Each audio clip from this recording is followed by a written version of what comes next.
The very first life form on this earth was blue-green algae and its cousin, green algae. When I say it was the very first life form, it has created all of the oxygen on this earth that other lives could start after them, including you. If there was no oxygen on this earth, guess what? Would you be here? There wouldn't be a place called Queens. That simple. So bottom line is, that was number one. That was fundamental, foundational. So we also look at this as an extremely high frequency food.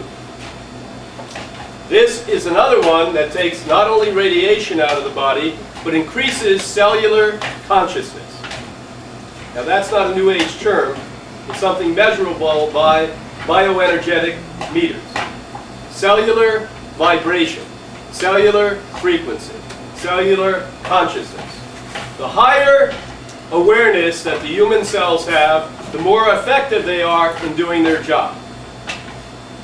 Human bodies have 95 trillion cells. 85 trillion of those cells are in the human brain, of which we are aware of only 3 or 4% of that activity. Now let me go slow again. 95 trillion cells, 85 trillion in the organ we call the brain. In that 85 trillion, the average person is only only having the consciousness to be aware of 3, maybe 4% of what's going on. But I absolutely am clear that there are millions and millions of other things going on that we are unconscious of.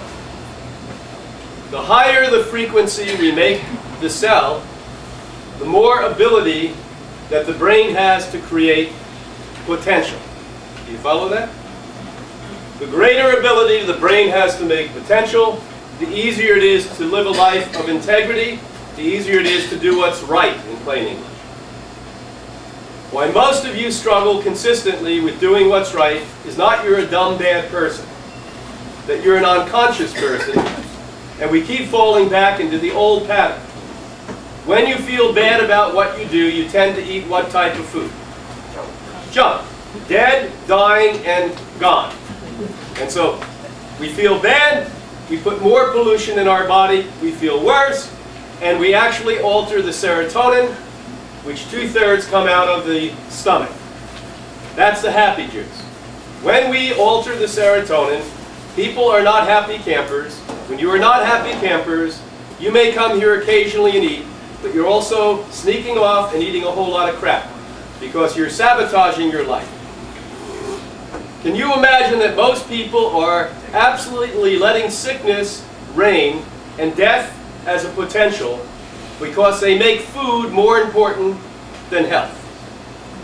Now can you imagine how lowly in awareness this is? That people consistently say to me, it's difficult to do this. I said, what's the option? I hated this when I started. I didn't dislike it, I hated it. I used to stay up half the night and picket my house and say, what the hell am I doing? I just couldn't believe I was doing this. But if you keep doing what you know is right in your heart, eventually your body starts to sing Handel's Hallelujah. And it was singing and screaming and saying, you idiot, wake up, wake up, wake up. I'm being fed for the first time ever. And then the consciousness flips. One day you're going to wake up and you're going to say, oh my God, this is fairly easy compared to what I used to do to myself, compared to the suffering I brought upon myself, the negativity I had to suffer every single day, the anger. My idea of fun when I was a kid growing up in this area is beating people up. I mean, that's the kind of idiotic stupidity that goes on when you don't have consciousness. We have wars, we have hatreds, we have racism, we have sexism. Why? Because when people feel bad about themselves, they spew that shit all over everyone else. How dare us in this nation talk about immigrants? Every one of us are an immigrant, except the poor Native Americans that we killed off, and the poor slaves we dragged here. They weren't immigrants. They were slaves, those poor people. And they built this country. Who the hell built this country? Hallelujah. And that's what we've got to start to understand. We've got to start to wake up and be conscious. And if you're talking about changing your diet, it's not big enough. Of course we have to eat a diet that gives you the potential to have consciousness. But it's not about diet, it's about consciousness. Do you follow that? Once you have the consciousness, I assure you, you will not turn back. Why is it that groups like these wonderful men, and I want to give them a hand, are successful here? Some of you may know the New York Times about 6 years ago wrote an article and said that the most important dietary trend for the 21st century is raw, living food restaurants. I have never known one managed well that didn't succeed. It's that simple. How many businesses? I just asked over here, are you successful after a year and a half? He said yes. Do you know how many businesses are really successful after a year and a half? Less than 10%. You know that. Why it's successful? Because truth reigns. Even if you're totally unconscious still, you get this somewhere deep down in your skin. You get this, you feel it, you know it. Because when you walk out of here, the addiction keeps saying, well, let's go get, you know, a soy burger, or worse, a cheeseburger. But the body is singing what again? Handel's Hallelujah. God bless you. You finally woke up. Yeah. The second thing we have to do, and I talked about diet first out of respect for where we are, but this really should have been first, the mind. I have never seen a person heal herself out of the thousands and thousands and thousands of people, or himself, I've seen heal, that didn't radically, permanently, and forever change their consciousness. That's simple. So is healing first a physiological process, or is it a spiritual and mental process? Yeah, it's a spiritual and mental process. So every healing is a spiritual healing. Not a hallelujah, pompadour, fall on the ground, talk in tongues stuff. That's all fun too.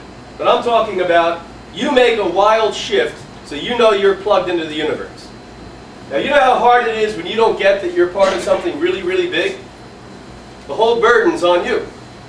You're walking around with 18 million pounds on your shoulder, and no wonder you're going to croak and suffer. Because it's totally impossible to bear that. Now the one thing I will say to you, I've never seen a particular form of spirituality or religion work better than another. But what I can clearly state to you after working with hundreds of thousands of people, not only here at the Institute, but in Europe for 3.5 years where I developed and brought centers together. This, that every single person that has blind faith has the potential to bring about healing. Now you say, well, blind faith. I had a little Christian girl years ago say to me, well, I'm a Christian and God is giving me signs. Jesus is giving me signs because He's letting me know I'm doing the right thing. I said, if you need signs, you don't have faith. Do you follow that? Faith is something you generate in your self-perpetuating spirit. Every single bit of theology that has ever existed on this planet, and my second great love is theology, I read it perpetually, tells you that we are made in the image of who? God. Now that doesn't mean you're less than, or you have to go outside of you. That means you have God in you. Now again, Judeo-Christian theology wanted to cash in on you. They didn't want you to know that. Now, nothing wrong with Jewish and Christian theology, but what you've got to do is you've got to measure what mankind has placed into that theory versus what it really means. Page 1, it tells you you're made in the image of God.